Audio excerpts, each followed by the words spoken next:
Hello students, welcome to my channel Sigma education.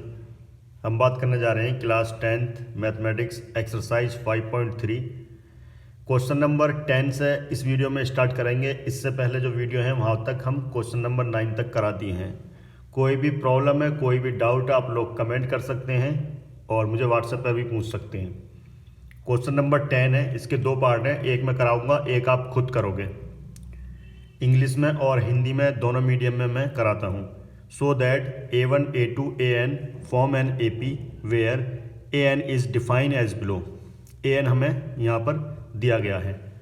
दर्शाइए कि A1 A2 AN से एक AP बनती है यदि AN नीचे दिया गया है। दो केस हमें दे रखे हैं, एक केस मैं आपको समझाऊंगा, दूसरा केस आप खुद करेंगे। सबसे पहले हमें दिया गया है सॉल्यूशन, फर्स्ट पार्ट का मैं कराता हूँ। हमें दिया गया है AN is equal to 3 + 4N। ये जनरल टर्म है ना, व्यापक पद हमें इसमें दे रखा है। अगर मैं N की वैल्यू 1 पुट कर दूँ तो मुझे फर्स्ट टर्म मिल जाएगा, पहला पद, ठीक है। उसके बाद 2 पुट कर दूंगा, दूसरा पद, 3 पुट कर दूंगा तो तीसरा पद। इस तरह से मुझे AP मिल जाएगी। हमें क्वेश्चन में जो M होता है वो AP फाइंड आउट करके वहाँ से सारी चीज़ें हम निकाल लेते हैं। सबसे पहले तो हम AP इसमें से निकालेंगे। A1 N की जगह मैं 1 रख रहा हूँ, 3 + 4 × 1 तो हो जाएगा 3 + 4 7। जो फर्स्ट टर्म आया वो 7 हो गया। इसी तरह से A2 निकालेंगे, 3 + 4 × 2, 3 प्लस पहले मल्टीप्लाई होती है 8 दो आया, सेकंड टर्म कितना आ गया 11। A3 मैंने निकाला, 3 + 4 × 3, 3 + 12 कितना आ गया, ये 15। यहाँ से देखो AP फॉर्म हो रही है, AP बनती हुई नज़र आ रही होगी आपको भी, 7 11 15, ठीक है। ये AP बनाने में किसी को दिक्कत नहीं आई होगी। कॉपी पेन साथ में लेकर बैठे, सॉल्व करें इसको, ठीक है। अब मुझे पूछा क्या इसमें, हमसे पूछा है जो ये AP बनाती है। देखो AP तो हमने शो कर दी, ये AP आ गई, लेकिन इसमें मैं नीचे भूल गया हूँ। इसमें क्वेश्चन में पूछा गया था साथ ही क्या पूछा गया था, प्रथम 15 पदों का योग, ठीक है। सम ऑफ 15 फर्स्ट टर्म, ठीक है। पहले 15 पदों का योग भी पूछा है इसमें। यहां तक हमने ये शो कर दिया, ये AP है, लेकिन नीचे क्वेश्चन में भी, इसी क्वेश्चन में दे रखा है 15 पदों का योग, सम निकालना है हमें 15 टर्म्स का। ये इस तरह से चले आ रहे हैं टर्म्स। इसके लिए अगर मैं A निकालूं, A मतलब फर्स्ट टर्म 7, D हम निकालना आता है, ये अगले वाले पद में से हमने पहले वाला पद माइनस करा तो 4। N की वैल्यू हमें दी गई है 15, निकालना है हमें SN, ठीक है। तो SN का फार्मूला क्या होता है, N/2 2A + N - 1 × D, ये फार्मूला होता है सम का। N की जगह मैं रखूँगा 15, ठीक है। तो मुझे निकालना है S15 = N की जगह 15 रख दिया, 2 × A की वैल्यू कितनी है 7 प्लस N की वैल्यू 15 - 1, D की वैल्यू 4। कोई दिक्कत नहीं होनी चाहिए यहाँ तक। तो ये हो जाएगा 15/2, इसकी मल्टीप्लाई करी 14 प्लस 14 × 4, बोर्ड मास रूल के थ्रू पहले मल्टीप्लाई होगी, तो हो जाएगा 15/2, ये हो जाएगा 14 प्लस 14 की 4 में जब मल्टीप्लाई करेंगे कितना होता है 56 56। इसको हम ऐड कर देंगे तो कितना हो जाएगा 60 और 1 70, 70 से हम 2 से काटेंगे 70 को तो 35, तो 15 × 35, इसकी जब तुम गुणा करोगे तो कितना आएगा 525, इसका S15 आ जाएगा। बिल्कुल इसी तरह से तुम्हें सेकंड पार्ट करना है, ठीक है। सेकंड पार्ट करने के बाद कमेंट में बताना कितना आंसर आया इसका। ये तुम्हारे लिए है, तुम्हें खुद करना है। क्वेश्चन नंबर 11 पहले खुद ट्राई करेंगे, बाद में सॉल्यूशन देखेंगे। ये कह रहा if the sum of first n terms of an AP is 4n minus n square, what is the first term. First term कोई S1 भी कहते हैं, ठीक है, S1 ही होता है। वो कैसे होता है वो मैं बताऊंगा। What is the sum of first two terms, what is the second term, similarly find the third term, tenth term and nth term. ठीक है, S1 इसलिए कहते हैं, कोई हमारे पास AP है, ठीक है, A1 plus A2 plus A3 इस तरह से चली आ रही है। मैं तुमसे पूछूं पहले दो टर्म का S2 का सम कितना होगा, तुम बोलोगे A1 प्लस A2। पूछूं पहले जो पद है, पहला टर्म है, उसका सम कितना होगा A1। भाई जो A1 है वही तो क्या है, फर्स्ट टर्म है, वही क्या है, फर्स्ट टर्म, या हिंदी में बोले पहला पद। ठीक है, ये क्लियर हुआ S1 क्यों कहते हैं इसको। ठीक है, हिंदी में देखें, यदि किसी AP के प्रथम n पदों का योग 4n माइनस n स्क्वायर है तो इसका प्रथम पद क्या है, प्रथम दो पदों का योग क्या है, दूसरा पद क्या है, इसी प्रकार तीसरे, 10वें और nवें पद ज्ञात कीजिए। ठीक है, बहुत अच्छा क्वेश्चन है और सिंपल भी क्वेश्चन है। सबसे पहले मुझे दे रखा है Sn is equal to 4n minus n square. ठीक है, यहाँ तक सभी को क्लियर हुआ। ये क्वेश्चन में दिया गया है, मैंने कुछ नया नहीं लिखा है। अगर मैं S1 निकालूं यहां से, मैं S1 निकालूं यहां से, तो n की जगह मैंने 1 पुट कर दिया, तो कितना हो जाएगा 4 माइनस 1 3।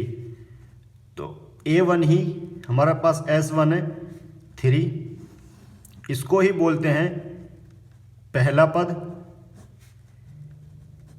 इंग्लिश में फर्स्ट टर्म। पहला जो क्वेश्चन था वो हमारा कैलकुलेट हो चुका है। उसके बाद पूछा इन्होंने सम ऑफ फर्स्ट टू टर्म्स। ठीक है, तो मेरे पास जब है Sn की वैल्यू दे रखी है, ठीक है, Sn की वैल्यू दे रखी है, तो यहाँ से मैं S2 भी तो निकाल सकता हूँ। 4 इंटू 2 माइनस 2 का स्क्वायर, 8 माइनस 4 कितना आ गया 4। तो सम ऑफ टू टर्म्स कितना आ गया 4। ठीक है, सम ऑफ टू टर्म्स 4। S2 का मतलब क्या है, पहला पद प्लस दूसरा पद। ठीक है, उसके बाद पूछा है मुझे सेकंड टर्म। ठीक है, वो सेकंड टर्म के लिए मैं करने जा रहा हूं। S2 कितना दे रखा है, पहला पद प्लस दूसरा पद ही तो होगा, दो टर्म का सम। अब A1 मुझे पता है, S2 मुझे पता है। ठीक है, तो यहां से A2 तो निकाल ही लोगे, सेकंड टर्म इसमें रखने जा रहा हूं मैं। देखो ये हो जाएगा हमारे पास S2 is equal to A1 plus A2। A1 की वैल्यू कितनी है हमारे पास, S2 की वैल्यू दे रखिए 4, A1 आया हमारे पास पहला पद 3, प्लस A2 मुझे निकालना है, इसमें से इसको माइनस कर दो, 4 माइनस 3, ये हो जाएगा A2। तो A2 की वैल्यू कितनी आ गई 1। A2 भी कैलकुलेट हो चुका है। इसी तरह से हमें निकालना है थर्ड टर्म, हमें निकालना है थर्ड टर्म। ठीक है, अब मेरे पास A2 आ गया है और A1 आ गया है, तो यहां से मैं D निकाल लूंगा। ठीक है, तो D कितना होगा A2 माइनस A1। A2 की वैल्यू 1, ठीक है, A2 की वैल्यू 1 और A1 की वैल्यू 3, माइनस का 3 तो माइनस का 2। D की वैल्यू कितनी आ गई माइनस का 2। जब D की वैल्यू आ गई और A की वैल्यू पता है तो कोई सा भी टर्म निकाल सकते हैं हम लोग। उसके बाद पूछा उन्होंने थर्ड टर्म। ठीक है, थर्ड टर्म पूछा है। अब थर्ड टर्म कैसे निकलेगा, देखो थर्ड टर्म क्या होगा, A3 is equal to A plus 2D। A की वैल्यू आई हमारे पास 3 प्लस 2, D की वैल्यू माइनस 2, तो 3 माइनस माइनस प्लस माइनस 4 तो माइनस 1। A3 कितना आ गया माइनस 1। और उन्होंने पूछा है A10। A10 को मैं क्या लिख सकता हूँ A प्लस 9D। A की वैल्यू कितनी है, A1 या A की वैल्यू 3 प्लस 9, D की वैल्यू माइनस 2, तो आ जाएगा 3 माइनस प्लस माइनस 18 तो माइनस का 15। तो A10 कितना आ गया माइनस का 15। ये भी कैलकुलेट हो गया। अब रह गया nth टर्म। क्या रह गया अब nth टर्म। nth टर्म भी तो पूछा था उन्होंने। तो an इज इक्वल टू क्या होता है A plus n minus 1 into D. Clear. A N मुझे निकालना है, ए की वैल्यू 3 है प्लस एन की वैल्यू नहीं पता हमें तो n-1 रख दो, डी की वैल्यू -2, डी की वैल्यू कितनी आई -2, ये रही। तो ये हो जाएगा 3 प्लस, देखो मल्टीप्लाई होगी इसकी तो माइनस हो जाएगा यहाँ पर, है ना। तो यहाँ मैं दोबारा लिखता हूँ 3 माइनस का 2n और माइनस माइनस +2, 3 और 2 5 -2n। ए एन कितना है हमारे पास 5 - 2n। यही पूछे थे, जितने भी प्रॉब्लम पूछी थी इसमें 2-3 पार्ट थे वो सारे कर चुके। क्वेश्चन नंबर 12 आपके सामने है, ध्यान से क्वेश्चन को पढ़ेंगे उसके बाद ही इसको सॉल्व करेंगे। पहले खुद ट्राई करेंगे।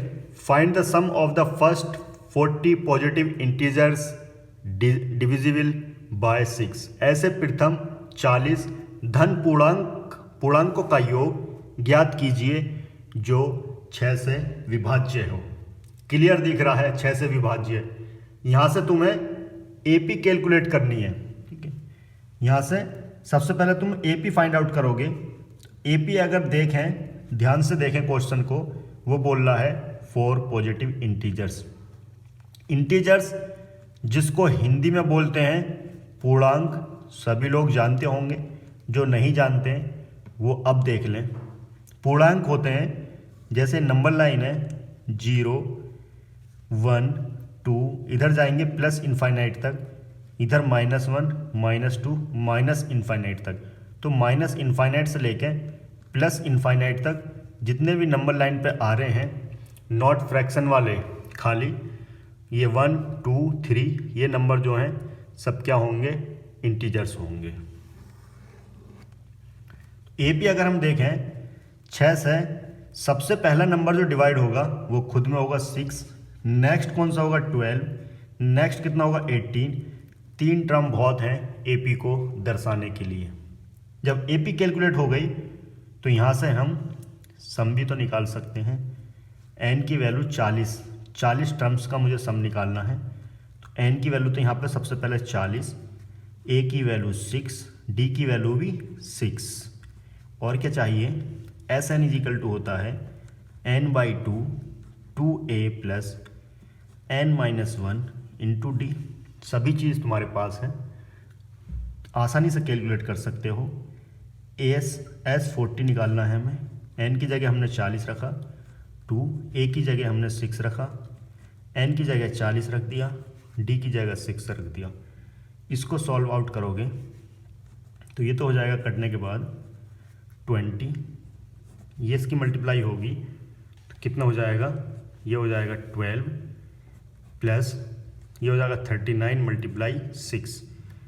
अब यहाँ पर मल्टीप्लाई कर लो 39 और 6 की, तो कितना आएगा, देखो 6 × 54, 54 का 4, हाथ से लगा 5, 6 × 18, 18 और 5 23। तो ये हो जाएगा 20 मल्टीप्लाई, इनको ऐड कर दो, ये हो जाएगा 6, ठीक है। यहाँ हो गया 6, यहाँ हो गया 4, यहाँ हो गया 2। अब इसकी मल्टीप्लाई कर दो, ठीक है। 6 दूनी 12, 2 चौक 8 और 1 9, 2 दूनी 4, 4 9 2 0 इसका सम आएगा। Question number 13, find the first 15 multiples of 8। 8 के प्रथम गुणजों का योग ज्ञात कीजिए। सबसे पहले तो आपको यह पता होना चाहिए मल्टीपल्स गुणज किसे कहते हैं, ठीक है। ये बोल रहा है 8 के मल्टीपल। 8 के मल्टीपल मतलब जिसमें 8 का पूरा भाग चला जाए। जैसे 8 के बाद कितना होगा 16 के बाद कितना हो जाएगा 24, ठीक है।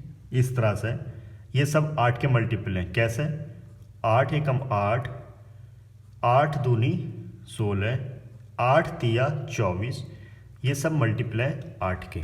तो यहाँ से तुम्हें क्लियर दिख रहा होगा एपी बनती हुई, ठीक है। एपी जो फॉर्म होगी, एपी हमारे पास बन जाए तो काम हमारा हो जाएगा। API 8, 16, 8, 16, 24 इस तरह से चली जा रही है। कहाँ तक जानी है ये? 15 टर्म्स तक, फर्स्ट 15 टर्म्स तक जानी है। जब ये 15 टर्म्स तक जानी है, उसी का हमें सम योग निकालना है। तो n की वैल्यू तुम रखोगे 15, a की वैल्यू AP से आ गई 8, d की वैल्यू भी डिफरेंस जो आ रहा है दोनों में, इनमें डिफरेंस कितने का है? 8 का। 16 में से 8 घटा दो या 24 में से 16 घटा दो। और क्या चाहिए तुम्हें? और तो सब कुछ है। तो Sn इजिकल टू होता है n/2 2a plus n-1 into D. इसमें पुट कर दो, ठीक है। एस n की जगह मैं रखने जा रहा हूँ 15, 15/2, 2 इंटू ए की वैल्यू 8 है प्लस n की वैल्यू 15-1, d की वैल्यू भी 8। इसको सॉल्व करोगे 15/2 यहाँ हो जाएगा 16 प्लस 14 इंटू 8, पहले मल्टीप्लाई होगी, बोर्ड मास रूल से। तो हो जाएगा 15/2, ये आएगा 16 प्लस यहाँ इसमें होगा मल्टीप्लाई 8 चौक 32, 32 का 2, 8 एकम 8, 8 और 3 11। तो हो जाएगा 15/2 मल्टीप्लाई, ऐड कर दो इसमें 8, यहाँ हो जाएगा 2, यहाँ हो जाएगा 1, 1 का 1 आ गया। इसको काटोगे 64, इन दोनों की मल्टीप्लाई करके देख लेना कितना आएगा, वही इसका आंसर आ रहा है 960। क्वेश्चन नंबर 14 पहले खुद ट्राई करेंगे, बाद में सॉल्यूशन देखेंगे। क्वेश्चन है find the sum of odd numbers between 0 and 50। 0 और 50 के बीच की विषम संख्याओं का योग ज्ञात कीजिए। आप लोग जानते होंगे ऑड नंबर्स विषम संख्याएं क्या होती हैं। ऐसी संख्याएं जिनमें 2 का भाग नहीं जाता है या 2 से डिवाइड पूरी नहीं होती हैं। 0 और 50, ठीक है, इसने बोला बिटवीन, बीच में, इनके बीच में 1 से स्टार्ट होगी 49 तक, 1 से स्टार्ट होगी 49 तक, क्योंकि यहाँ लिख रहा है बिटवीन। अगर फ्रॉम होता तो हम इसको भी काउंट करते, ठीक है। इनके बीच में वैसे भी 1 से लेके 49 ही आ रहा है, इसमें ये भी ऑड नंबर है। तो यहाँ पे तुम्हें AP नज़र आ रही होगी। AP नज़र कैसे आ रही होगी? ऑड नंबर 1 है, ठीक है, 1 के बाद 3 आता है, 2 तो नहीं है, ऑड नंबर 5, इस तरह से 50 से पहले 49 ऑड नंबर है। जब तुम्हें L पता चल गया 49 है, ठीक है, तो एक फार्मूला होता है L वाला, n/2 a प्लस L। तो मुझे n और मिल जाए, अगर मुझे n मिल जाए तो मैं इसमें वैल्यू पुट करके इसका योग सम निकाल सकता हूँ। तो मैं क्या करूँगा, L is equal to a plus n-1 d होता है, यही an भी होता है।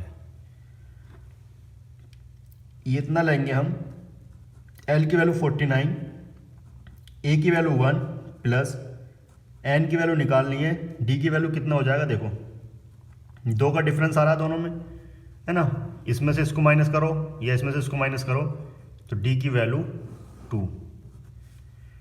इधर भेज रहा हूँ इसको, 49 माइनस 1 n/2 n-1 मल्टीप्लाई 2, 48, ये n-1 के मल्टीप्लाई में 2 तो नीचे जाएगा n-1, इसको हम काट दो, कितना आ जाएगा 24 n-1। अभी -1 को मैं इधर भेज रहा हूँ, तो n की वैल्यू सीधी कितनी आ गई 25। अब मैं यहाँ रख रहा हूँ n की जगह 25, a की जगह 1 प्लस l कितना 49, तो हो जाएगा 25/2, ये हो जाएगा 50। 2 से इसको कैंसिल आउट करेंगे तो 25 मल्टीप्लाई 25 कितना होता है 625, 625 इसका आंसर आएगा। क्वेश्चन नंबर 15 जो आपके सामने है, देखने में बड़ा लग रहा है लेकिन बहुत इजी क्वेश्चन है। जो पैटर्न आया है आपके सिलेबस में केस स्टडी बेस्ड प्रॉब्लम जो है उसी की तरह क्वेश्चन है ये, तो बहुत अच्छा क्वेश्चन है, केस स्टडी टाइप का क्वेश्चन है, इसको जरूर करें। क्वेश्चन कहता है निर्माण कार्य से संबंधित किसी ठेके में एक निश्चित तिथि के बाद कार्य को विलंब से पूरा कराने के लिए जुर्माना लगाने का प्रावधान इस प्रकार है। कोई ठेकेदार है, वो कोई काम करा है उसने, और जो टाइम लिया था उसने, मैं इतने दिन में जो है इस काम को पूरा कर दूंगा, वो काम उससे पूरा नहीं हुआ तो उस पर जो जुर्माना लगेगा, जुर्माना इस प्रकार है। पहले दिन 200 रुपये, दूसरे दिन 250 रुपये, तीसरे दिन 300 रुपये। तुम्हें कुछ नहीं देखना है, तुम्हें पकड़नी है एपी। एपी कहाँ से मिलेगी? एपी के लिए हमें पहला दिन दिया गया है 200 रुपये जो फर्स्ट टर्म हो गया, दूसरे दिन 250 रुपये, तीसरे दिन 300 रुपये जो थर्ड टर्म हो गया। यहाँ पे तुम देख रहे होगे 200 और 250 में 50 का डिफरेंस और 250 में 300 में 50 का डिफरेंस, तो यहाँ से सामने यहाँ नजर आ रहा है कॉमन डिफरेंस, सार्व अंतर, जिसको हम डी लिखते हैं। ठीक है। एक ठेकेदार को जुर्माने के रूप में कितनी राशि अदा करनी पड़ेगी? वह इस कार्य में 30 दिन विलंब कर देता है। वो 30 दिन कार्य को लेट कर देता है, डिले कर देता है, तो उसे कितना जुर्माना देना पड़ेगा? ठीक है, तो यहाँ पे जब 30 दिन दे दिए उसने तो एन की वैल्यू दे दी। इंग्लिश में देखें, a contract on construction job specifies a penalty for delay of completion beyond a certain date as follows: 200 rupees for first day, 250 second day, 300 third day, etc. The penalty for each succeeding day being 50 more than for the preceding day. कहने का मतलब ये है, अगला दिन वो late करता है तो उसे 50 रुपये और ज़्यादा देने पड़ेंगे। How much money the contractor has to pay as penalty if he has delayed the work for 30 days.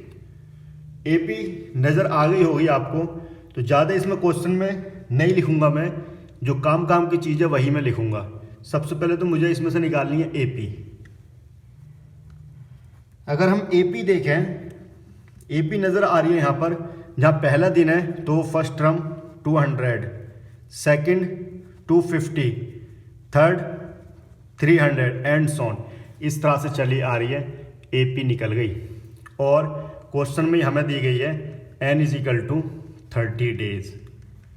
तो हमें पेनल्टी का जो है यहाँ पर निकालना होगा। पेनल्टी मतलब 30 दिन तक उसने लेट करा है, सारा ऐड करने के बाद, जोड़ने के बाद उस पर जो जुर्माना लगेगा वो कितना लगेगा, ये मुझे निकालना होगा। ठीक है, चलिए यहाँ से सबसे पहले तो मुझे SN का फार्मूला चाहिए, n/2 2a plus n-1 into D. हमें बस काम की चीज़ चाहिए इसमें।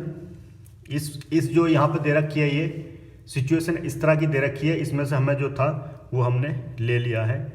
अब जो है इसको हमें, ये जुर्माना है पहले दिन का, दूसरे दिन का, तीसरे दिन का, इसी तरह से 30 दिन का जुर्माना, उन 30 को हमें ऐड करना है। ऐड करने का सबसे आसान तरीका अर्थमेटिक प्रोग्रेशन चैप्टर है हमारे पास, जो SN का फार्मूला देता है। ठीक है, सारी वैल्यू पुट कर दो। ए की वैल्यू यहाँ से आएगी 200, डी की वैल्यू आ जाएगी 250 माइनस 200, डिफरेंस इनके बीच का डिफरेंस 50। ठीक है, एन की वैल्यू 30 हमें दे रखी है, और क्या चाहिए बस, एस 30 डेज का निकालना है। एन की वैल्यू 30/2, 2 × 200 प्लस एन की वैल्यू 30 - 1, डी की वैल्यू 50। ठीक है, इससे हम काटेंगे तो कितना हो गया 15, तो ये तो आ गया 15। इधर मल्टीप्लाई करेंगे 400 प्लस ये हो जाएगा 29 × 50।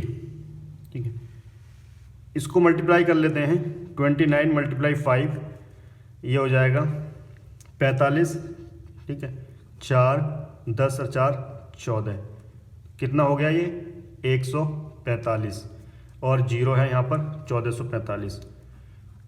15 400 प्लस 1450।